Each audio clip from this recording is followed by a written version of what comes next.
Geneviève Garrigos. Qui sauve une vie, sauve le monde entier. Gravée sur chaque médaille remise par l'État d'Israël au juste parmi les nations, cette phrase issue du Talmud se retrouve également dans le Coran.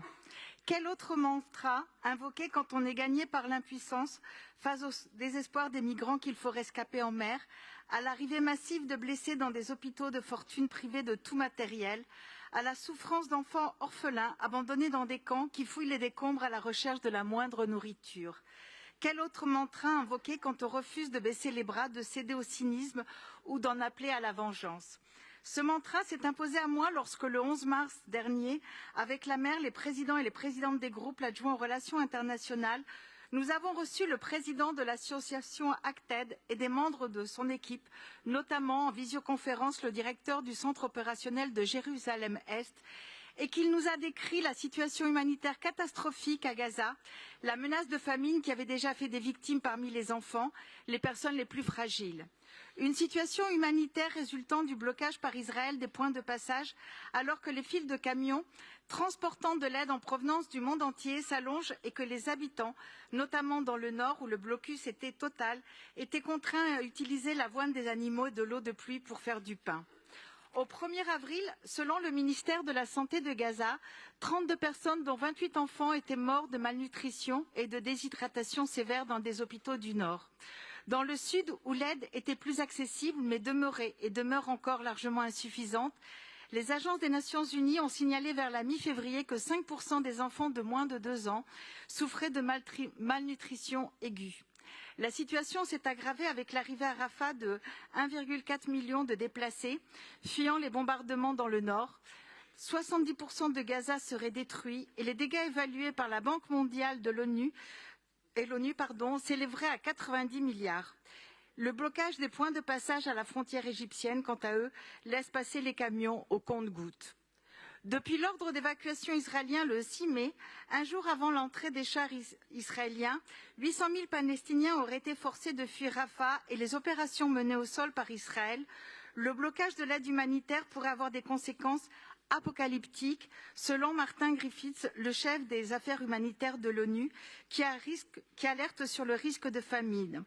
De l'avis même du président d'Acted, obtenir le passage de l'aide n'est pas suffisant.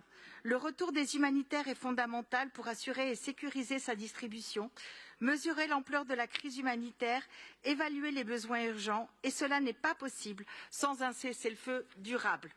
Un cessez-le-feu qui mettrait fin aux bombardements qui ont déjà fait plus de 35 000 morts et blessé des dizaines de milliers de personnes. Un cessez-le-feu qui permettrait l'entrée de l'aide humanitaire et sa distribution du sud au nord, partout où elle est attendue en toute sécurité pour les habitants et les humanitaires. Un cessez-le-feu qui garantirait la sécurité des journalistes et des humanitaires. Des dizaines ont déjà été tués, dont certains, comme les 7 travailleurs humanitaires de l'ONG World Central Kitchen et leurs chauffeurs palestiniens, ont été la cible de frappes israéliennes. Un cessez-le-feu qui permettrait le retour de la presse et des ONG. Sans cela, nous le savons, l'aide que nous nous apprêtons à voter resterait une goutte d'eau pour apaiser cet océan de souffrance. Mais même si elle ne sauvait qu'une vie, elle aurait un sens. Le sens que défendent les membres de la Garde humanitaire, une ONG israélienne qui se rendent au point de passage de Gaza Nord pour protéger l'aide alimentaire arrivant par camion que le colon d'extrême droite s'applique à détruire pour en priver les Palestiniens et aggraver la famine. Oui, qui sauve une vie sauve le monde entier. Cette vie, c'est aussi celle des otages qui, le 7 octobre, ont vécu l'horreur, qui depuis sont retenus dans des conditions effrayantes pour ceux qui sont encore en vie. C'est l'angoisse des familles qui réclament leur libération et que nous soutenons depuis le premier jour et qu'un cessez-le-feu permettrait de libérer en toute sécurité. Pour conclure, outre un appel au cessez-le-feu immédiat et à la libération immédiate et sans condition des otages, nous en appelons à la paix, à 2 États vivants, côte à côte, dans le respect et la sécurité mutuelle. Et pour conclure donc, permettez-moi d'invoquer un autre mantra qui rappellera l'ombre de celui qui savait que les morts ne ressuscitent pas et qui préférait chanter la paix à la guerre. Ne dites pas qu'un jour viendra, faites-le advenir parce que ce n'est pas un rêve. Je vous remercie.